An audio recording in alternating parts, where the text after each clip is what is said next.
بسم الله الرحمن الرحيم. الحمد لله والصلاة والسلام على رسول الله وعلى آله وصحبه ومن والاه. هەروکو پێشتر بڕیارمان نابوو کە بابەتی مامەڵەکردن بە پارەوە تەنها پیاو ناگرێتەوە، بەڵکو ئافرەتیشی تایە بگرە ئافرەت لە هەموو خێری پیاوەکەیا بەشدارە، چونکە هەموو ئەو ڕەنجی پیاو ئەیدا بە پشقایمی لەوەی کە لە ماڵەوە کێشەیەکی نییە و خێزانێکی ماڵداری هەیە کە نایڵێ تووشی کێشە بێ لە پەروەردەکردنی مناڵ و بەڕێوەبردنیە. بۆیە خۆشەویستەکەم لەم ڕۆیە باسی ماڵداریەکەین کە تایبەتە بە ئافرەت چۆن ئەبێ ئافرەتێکی ماڵدار بێ، چۆن ماڵداری یعنی چی، بەچی ئەوتری ئافرەتێکی ماڵدار و خانەدانە، چونکە ئەم کەلیمەیە کە بە باڵای هەموو کەسێکان ئابڕێ. خۆشەویستم، ماڵداری دوو تەوەرەیە. یەکیانەوەیە کە چۆن نەتوانی ماڵی پیاوەکەت بە شێوەیەکی جوان کە كلكم راع وكلكم مسؤول عن رعيته والمرأة راعية في بيت زوجها. ئافرەت شوانە لە ماڵی مردەکەیە، واتە ماڵداریە کات. ئەمە چۆن ئەتوانێ ئیداریکە، ئەم پارەی کە پێیانە چۆن ئەتوانێ پێی بەڕێوە بچن، چۆن ئەتوانن بەشیان کات، چۆن ئەتوانن لە پەراوێزی ماڵەکەیان عیب و عاریان نەیەتە دەرەوە، پێویستیان بە غەیری خۆیان نەبێت. ئافرەت چۆن ئەتوانێ ئەمە بکە؟ ئەمە خاڵێکی گرنگە، پێی ئەوترێ ماڵداری. خوای گەورە بەوردی باسی ئەمەی کردووە، فەرمێ وەکولوا وەشڕەبوو وەلا توسریفوا، فەرمێ بخۆنەوە بەڵام ئیسراف مەکەن. چۆن بتوانی لە ماڵەکەی خۆتە بەقەدەر بەڕەکەی خۆ پێ ڕاکێشیت و تووشی گوناه و تاوان نەبیت. ئەمە لە یەک کلێنسەوە دەست پێ ئەکا کە قاپەکەی پێسڕیتەوە. پێویستە بە دوان نەبوو دوان ڕامەکێشە، پێویست بەو نقطەی ئاوەی کە پێویستە پێی نەبوو بیگرەوە، ئەو کارەبایی پێویستت پێی نەبوو خامۆشی کە، ئەو خواردنەی پێویستت پێی نەبوو لی منێ. لە پێویستی زیادی خۆتان مەی خەرە سەر مەنجەڵەکە و دوایی مەی خەرە ناوتەنەکەی خۆڵەکەوە. لە پێویستی زیادی خۆت مەکڕە، ماڵەکەت پڕ مەکە لە فەخفۆری و تەنتەنە و عەنعەنە و تەتکەی مناڵان، ئەمە هەمووی جوانە و حەزم لێی بوو. ئەبێ ئافرەت حسابی ماڵ کات، چۆن بتوانێ ئەوەی کە پێویستی پێیەتی بیهێنێتە ماڵەکەوە و ئەوەی کە زیادە لە خۆی بە دوورخا. بەڵێ ئەمەش مانای ئەوە ناگەیەنێ کە نیسانێ هەیب و شوێنەواری نیعمەتەکەی پێوە دیار نەبێ. ئافرەت لە ماڵی خۆیان هەموو پێداویستی ماڵی خۆی هەیە. ئەمە پێوتێ پێداویستی، پێی ناوتێ کەمالیات، پێی ناوتێ فەضەلات، پێی ناوتێ شتێک لە خۆی زیاتر بێ. بۆ چکە ئین الله يحب أن يرى أثر نعمته على عبده. با هەموو جانی خشوع و ئاڵتون بێ، خوا پیرۆزی بێ، بەڵام نەچێتە بابی ئیسرافەوە و ئاگای لە حەقی خوا و حەقی فەقیر بێ لەسەری.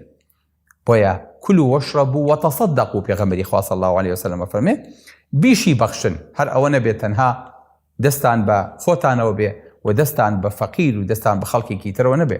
ئەمە طەیباتە خوای گەورە پێداون. بۆیە باشترین شتەوەیە کە ئینسان بتوانێت دەست بەسەر ئەم ماڵەیە زۆر بەوردی مامەڵی لەگەڵا بکات. علەمانە فەرموون حتا لەسەر ئاوێکی ڕۆیشت و ئیسراف هەیە ئەگەر ئینسان زۆری لێ بەکارهێنا. سبحان الله، علەمان چەند لەم بابەتەیە ورد بوونەتەوە. پێغەمبەری خوا صلی الله عليه وسلم کە ڕۆژوو شکانوە چەند دەنگە خورمایەکی خواردووە، لەمە زیاتر پێویستی پێی نەبووە، لەبەرەوە هەرچیەکیشی خواردووە بەقەدەر خۆی خواردووە، بەقەدەر برسێتێکی خواردووە. ئەگەر لێ زیاد بوو چی لێ بکە؟ مەی خەرەتەنەکەی خۆڵەکەوە. کەسی تر نییە بیدەیتێ هەر نەخێر، ئەی تەیر و تیور نییە، پشیلەیەک نییە لە حەوشەی ماڵەکەتانە پێی ببەخشی.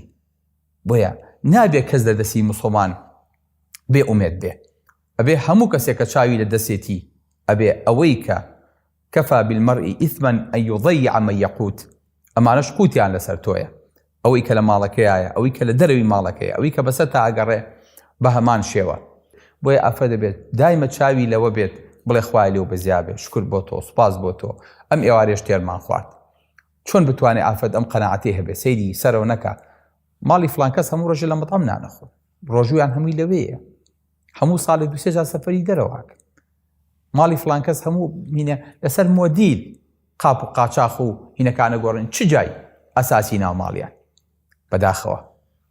لا تنظر إلى من هو فوقك فذلك أجدر ألا تزدري نعمة الله عليك، انظر إلى من هو أسفل منك. بزانە خەڵک چ وەزعێک هاژی، بزانە خەڵک نان نییە بیخوا، ئاو نییە بیخوا، جلو بەرگی نییە، هەتاوەکو فەقیرێک بەیاد نەکەی بە سەیری ئەوە بکەی مناڵی فڵان کەس لە مەکتەبێکی ئاوا خوێنێ مناڵی منیش ئاوایە خۆشەویستم قەت خۆ بە خەڵک بەراورد مەکە ماڵی تۆ ماڵێکە تەبایی تایە خۆشی تایە بۆیە ئافرەت ئەگەر ئاوا بوو پێوترێ بەبەش ناڕەزا لە خۆی بێزارە تۆ دایم لە خۆت خواردتر بنوارە کە ناعیلاجی ڕووی کردە ماڵت حەریفی دایکت دەکەی بە خاڵت پیا و قەرزی کۆن و خزمی دوور وڵات دێنێتەوە بیر گەر زۆری بۆ هات بەڵێ باوانە بێ ئەوەی کە هەتە بیبەخشیت و یاخود سەرفیکەیت و دوای ئینجا بگەڕی بە دوای ئەوەی کە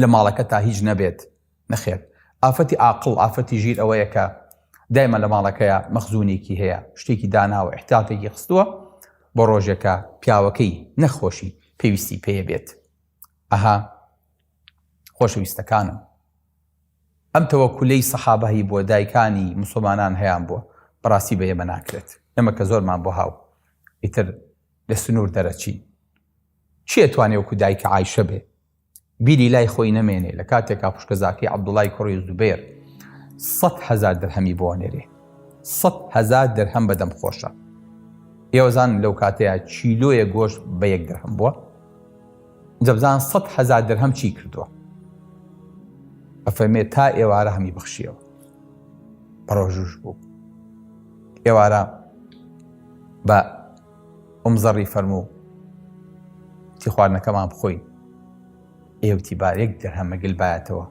بمانایە بە چیلۆیە گۆشت و نانی ئەم ئێوارەیەمان پێ بخواردایە ڕۆژەکەمان پێ بشکانایە تی وەڵای لێم عاجزمە بە بەخوا ئەگە بیرە خسمایەتەوە ئەم کرد یعنی لە تاو فەقیر بیری خۆی چۆتەوە ئینسانەگە برسی بوو زیاتر بیری خەڵکێکە بێتەوە بەڵام خۆی قەت لە بیر ناچێ بەڵام دایکە عایشە سوبحانە لەو کەسانە نەبوو بۆیە بەڕێزەکانم ئەگە بتوێت چاو لەم ئافەتانە بکەیت ئەبێ بەو ماڵە ڕازی بی کە ئەمانتیا ڕازی بوون کە ئەمانتیا ژیان ماڵەکەی عایشە هەموو ڕۆم و فارس لێ ترسان و حسابیان بۆوە کرد هەموو چواردەوری ماڵەکەشی لە ژووری میوانە بەتاڵەکەی تۆ کە ساڵی جارێک لە جەژنە و جەژنە خەڵک ڕوویتیەکە بەڵام پڕە لە فەخفوریات و پڕە لە ئەوەی کە چاو تێرەکات هەموو ماڵەکەی دایکە عایشە ئەوە نەبوو بەڵام چونکە دڵی گەورە بوو چونکە دڵی دەوڵەمەند بوو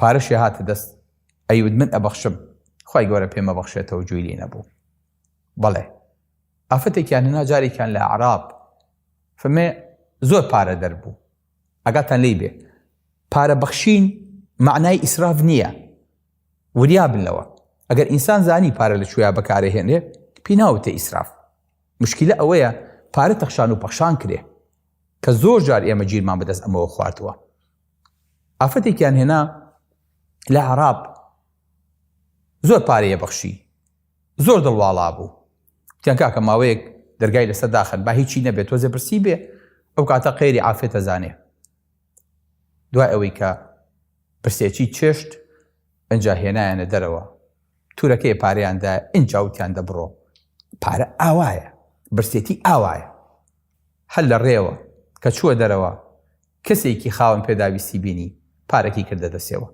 ئەی وتیان ماڵمان وێران بێ خۆ تۆ هیچ پندەوەر نەکرد لەوەی لەگەڵمان ئاکردی وتی من ئەوەی ئەم کرد پێشتر تامی برسێتیم نەچشت بوو ئەنجا کە تامی برسێتیم چێشت دوو ئەوە لەمە دوا پەرۆشە بم بۆ فەقیر و هەژار تۆش خۆشەویستم لە ڕەمەزانە تامی برسێتیە چێژیت ئەزانیت خەڵک ئەمڕۆ لە چ وەزعێکە هاشی ئەزانیت ئەمڕۆ کەسێک پیاوێک لە غەزا ماڵ و مناڵی هەمووی لەدەستداوە پارشێو لەسەر ئاوە کاتەوە ئێوارش لەسەر ئاوە ئیشکێنێ من و تۆش سفر ریزەکەین لەم سەر بۆ ئەو سەر مالەتەوە تابی تایە ئەوەی کە لەسە سفرەکەی ڕوبعێکی بە زەمان ناخورێ چۆن دەستمان بچێتە ئەو خواردنە لە کاتێکا خوشک و برا و کەس و کار و مناڵی موسڵمانانی ئێمە پێویستیان بەمەیە چاومان لێیانە بۆیە هەر کاتێک دەسە بر بۆ نانێ سواسی خوای گەورەی لەسەر کە پێغەمبەری خوا صلی الله علیه وسلم فەرمێ معروف ئەوەیە کە لە دەفری خۆت خەیتە ناو دەفری براکەتەوە چەند شتێکی بەسیتە ڕەسیدێکی بۆ نەخەڵکەی پارەیەکی بیتێ ئەگەر ئاوتان هەبوو بەشی ئاوەکەی خۆت چەندێکە مەنجەڵەکە لەگەڵیا بکەی بە دوو کردەوە شلەکەی بۆ بنێریت، مەستاوێکی بۆ بنێریت.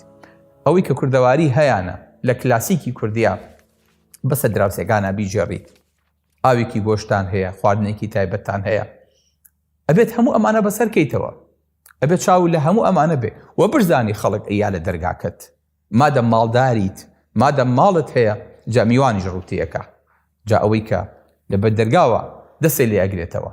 ئەها ئافەتەکاتە لەی پێغەمبەری خۆتی پێغەمبەری خوا من خەڵک ڕووم تێیەکات، هیچیشم نییە لە ماڵەوە، چی بکەم؟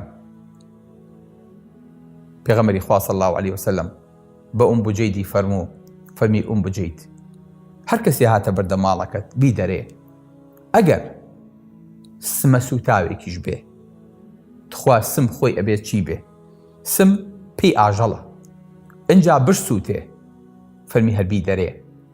ئەها میوان ئەوەی هاتە بە دەرگاکەت ئەمەی لە تۆ ئەوێ. بۆیە زۆر جار پیاو ئاگای لە ماڵ نییە، ئاگای لە حاڵ نییە، نازانێت چێ هاو چێ ڕۆی. ئافرەت ماشەڵڵا وریایە بۆ ئەم شتانە، ئەزانێ چێ شووی کرد، چێ ژنی هێنا، چێ فەقیرە، چێ دەوڵەمەنە، چێ چەند وەرەگرێ، هەموو شتەکانە زانێت. لەبەرەوە مەفروضە ئاگای لە خەڵکەکەش بێ. ئەگەر خۆشی پێی نەکرا بە پیاوەکەی بڵێ پیاوە کازانیت فڵان کەسمان پێویستی پێیەتی، فڵان خوشکەزای خۆت، فڵان برازای خۆت، فڵان دایکت، فڵان باوکت، فڵان کەست، هەمویان پێویستیان بەدەستی تۆیە، تۆ لەبەر مەشغەڵت ئاگای لێیان نییە. من ئاگام لە وەزعیانە قەرزارن، ئاگام لە وەزعیانە نەخۆشیان هەیە. من ئەها توانیت بڵێ ئەمە بە تۆ ئەکرێ کە کەسێکیش دێتە ماڵەوە دیسان پیاو زۆربەی کات ئاگای لە بەدەرگاو لە ماڵ نییە. لەبەرەوە میوانداریەکەشە تۆیکی بەخوا نەک هەر ئەمە.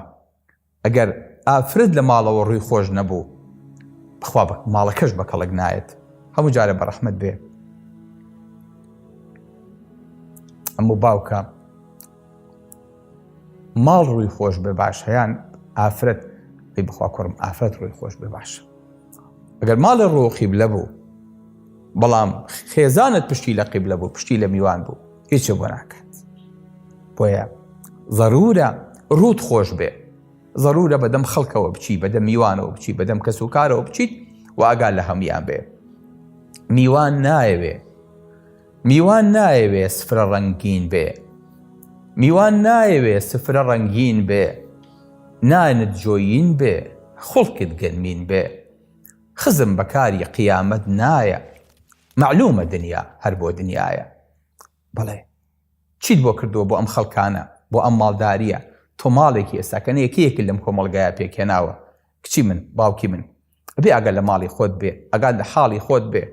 پێغەمبەری خوا صلی الله علیه وسلم بە ئافرەتەکانە فەرمێ یا معشر النساء تصدقن ولو من حلیکن، فەرمێ ببەخشن حتا ئەگەر لە ئاڵتونەکانی خۆتان بێ. چەند ئافرەت دایناوە مانگانە یاخود ساڵانە لە زەکاتی ئاڵتونەکەی ببەخشێ، چەند کە ئافرەت دایناوە ئەو پارەی کە ئیدا بە هەوا و بە ئینتەرنێت و بە مۆبایل و بە خەتە مانگانە بڵێ بەقەدەر ئەوە بەخشم. چەند ئافرەت دایناوە کە موچە خۆرە بڵێ من لە موچەکەی خۆم مانگانە ئەو نەخەمە لاوە. چەند ئافرەت دایناوە کە میراتێکی بۆ بەجێماوە بڵێ ئەمە ئەکەم بە خێر بۆ گۆڕەکەی باوکم، بۆ گۆڕەکەی دایکم. چەند ئافرەت دایناوە ئەگەر جلێکی زیادەی مناڵەکەی هەبوو بیبەخشێت، فڕی نەدا بیدا بە دراوسێکی، بیدا بە کەس و کارەکەی. چەند ئافرەت دایناوە ئەو نە ماڵدار بێ، ئەو نە ئاگای لە پیاوەکەی و لە خۆی و لە میوان و لە حاڵی بێ، تۆکڵی شووتێکەکە فڕێ ئەدرێ، فڕی نەدا بیکا بە مرەبە. فکرێکی بەسیتە. ئەو شتە مادانەی کە دیسپۆزەبڵن لە ماڵەوە ئیشی پێی نابێت و فڕێدا بیکا بە ئینجانە و بیکا بە گوڵدان و بیکا بە شتی چنین، ماڵی پێ بڕازێنێتەوە. وەڵڵاهی ماڵی وا ئەچیت هەر حەزەکەیت لی دەرنەچیت، ماڵی واشەیە بەداخەوە تەنها بە دیکۆرات ڕازێنراوەتەوە. حەز ناکەی دەستی ئافرەتەکەی تایە، دەستی کەیبانووی تایە، حەز ناکەی ئەم ماڵە، حەزەکەی ئەم ماڵە کارەکەری تایە، کەیبانی تیانە. زۆر ماڵیشە چیت هەر لە گوڵ و گوڵزار و لە دەرەوە دڵتەکرێتەوە. ئەم ئافرەتە چۆ بۆ هەر شوێنێک لقێکی گوڵی لەگەڵ خۆیان هێناوە لە ماڵەکەی خۆیان چاندوێتی، خزمەتی گوڵەکانەکە کە ئەچیتە ناو ماڵەکەەوە هەست بە ئاوەدانیەکەیت. ئافرەت لە ماڵەوە مەفروضە ئەم ئیشانی هەبێ، ئەم کارانی هەبێ و بتوانێت دەستباری مێردەکەی بێ.